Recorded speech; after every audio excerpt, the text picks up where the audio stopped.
Roswell UFO incident, or Roswell UFO crash of 1947, is probably one of the most well-known, if not the most well-known, hallmark of ufology and the research into aliens. It's one of the stories that really started it all for many people, or at least brought the topic of UFOs into the public eye for the first time. And for the first time really had people questioning whether we were alone in the universe. Now, for those of you who don't know or are possibly new to this topic, the Roswell incident relates to a crash near Roswell, New Mexico, of a purported unidentified flying disc. A rancher by the name of Mac Brazel had found debris from the crash site as he and another person rode their horses out to check on sheep after a fierce thunderstorm the night before, and as they were riding along, began to notice these unusual pieces of what seemed to be metal debris scattered over a large area. Upon further inspection, he said that he saw a shallow trench several hundred feet long that had been dug into the ground. And from that point, the Roswell crash would go down in history as one of the most hotly debated UFO conspiracies of all time. Now, whether you believe that what happened that day near Roswell was in fact a crashed alien craft wherein which bodies were recovered, or you believe what the government had said was nothing more than an experimental weather balloon, what many of you may not know is that there was another famous crash that happened before Roswell, just a month before, in fact, that has been just as hotly debated and is itself surrounded in mystery and strangeness. And that is what has become known as the Maury Island Incident. So what was the Maury Island Incident, and why is it such an interesting case to study? Well, a brief summary of what happened here was that in June 1947, again just a month before the famous Roswell crash, two men by the name of Fred Krisman and Harold Dahl reported seeing what looked to them as flying donuts in the area, after which, and according to versions of this legend, it was said that the incident involved one or more UFOs that had either dropped something or had crashed and disintegrated, the fragments of which damaged Krisman's boat, killing a dog, and according to some versions, hurt someone.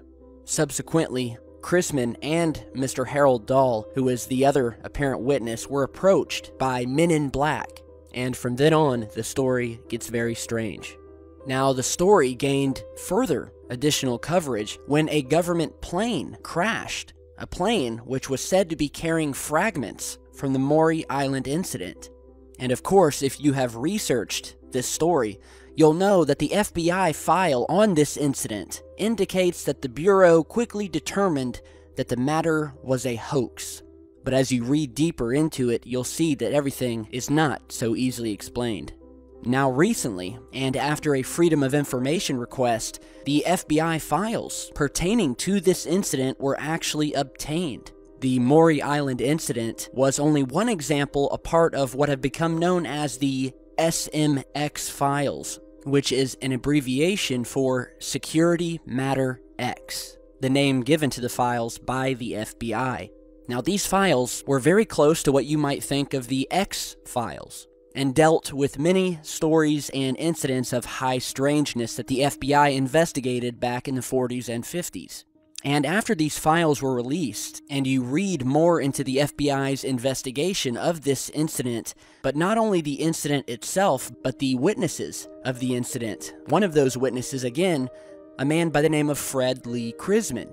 And as I said earlier, the FBI file on Krisman indicates that the Bureau determined the matter was a hoax, but what many people fail to realize is that in the same exact file, the FBI was careful to note that the witness did not admit that his story was a hoax, but only stated that if questioned by the authorities, he was going to say that it was a hoax because he did not want any further trouble over the matter.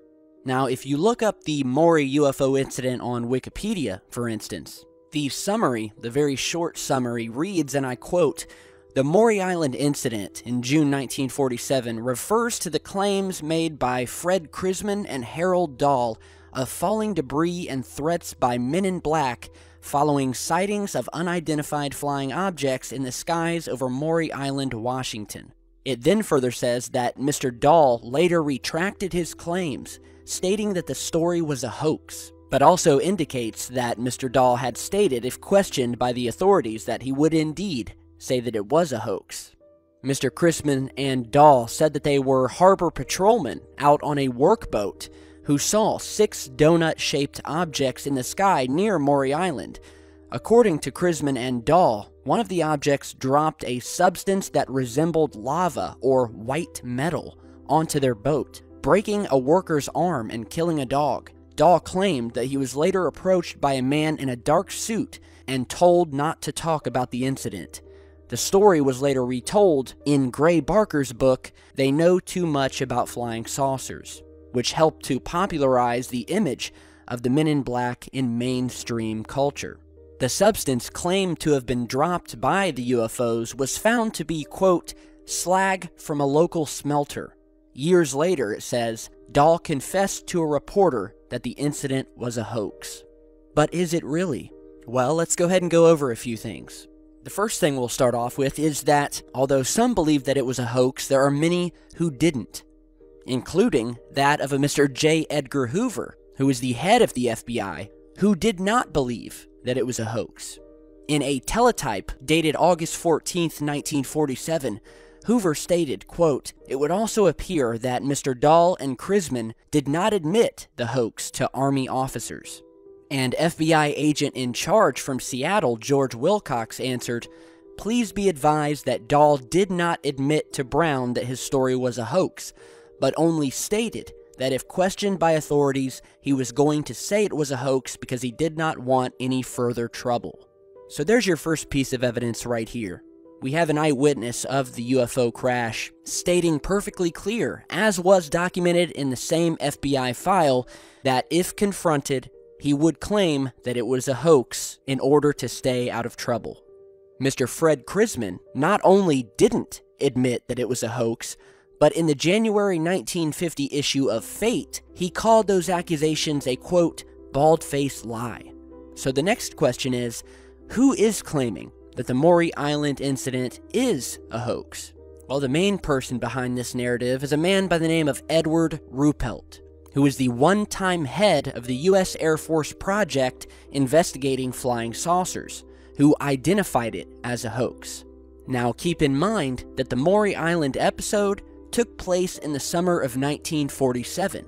Ruppelt took charge of Project Blue Book in 1951, over 4 years after the incident occurred, and wrote the report on unidentified flying objects in 1956. According to Ruppelt himself, time seems to have blurred his memory, and he admitted that this was a, quote, era of confusion for him.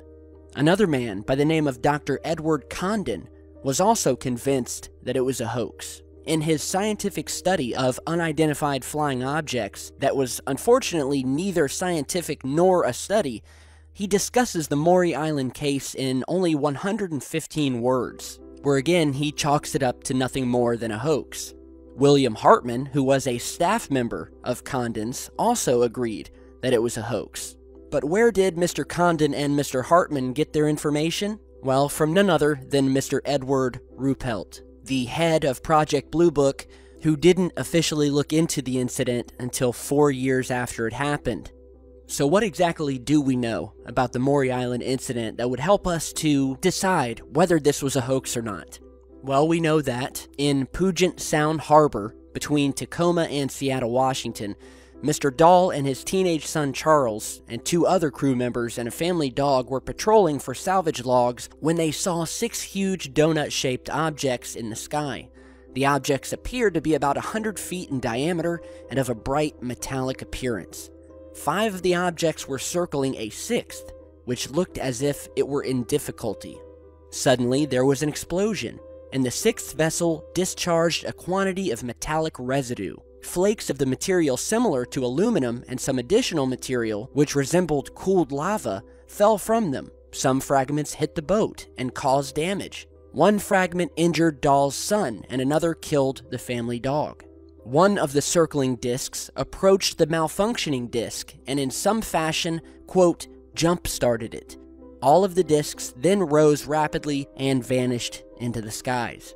Mr. Dahl reported the incident to Fred Lee Crisman, who contacted Ray Palmer. Ray Palmer then sent Kenneth Arnold $200 to investigate.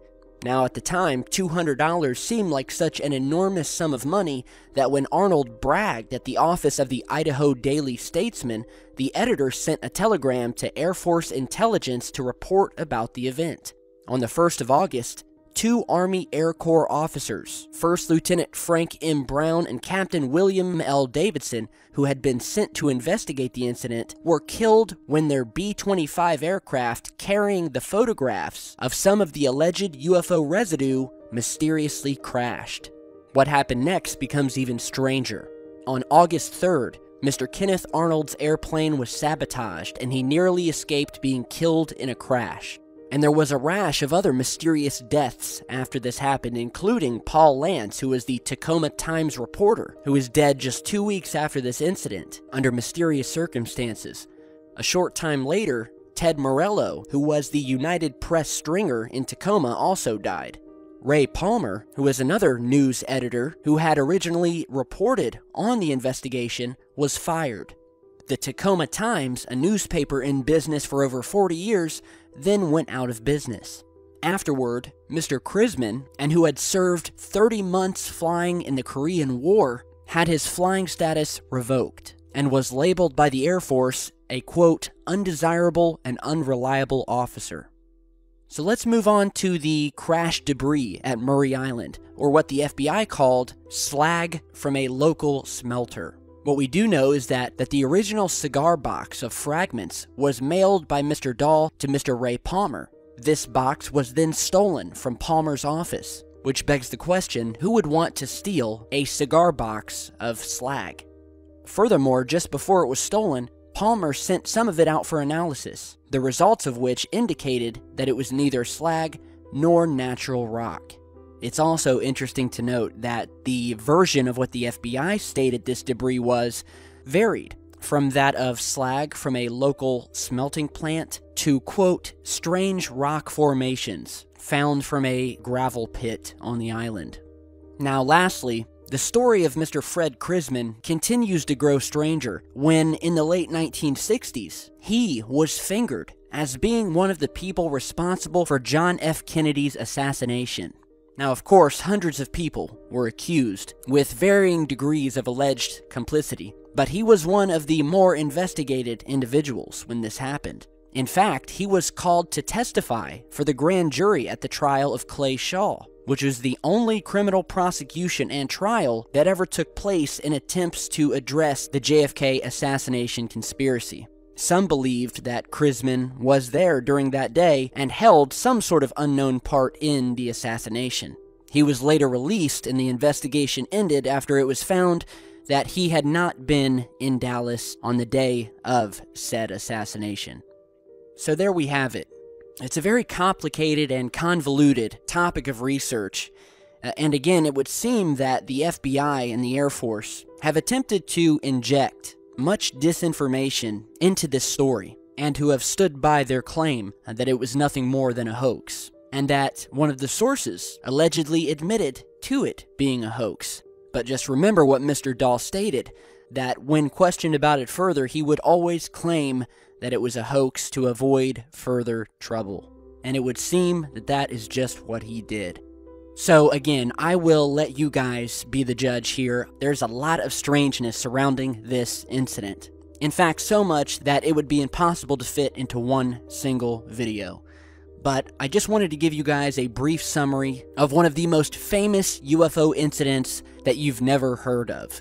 And that is rarely spoken about in this research. So, thank you guys for stopping by today. Be sure to throw me a like if you like the work I do, and stick around because I've got a lot more coming, and I'll see you all back very soon. Stay safe, guys.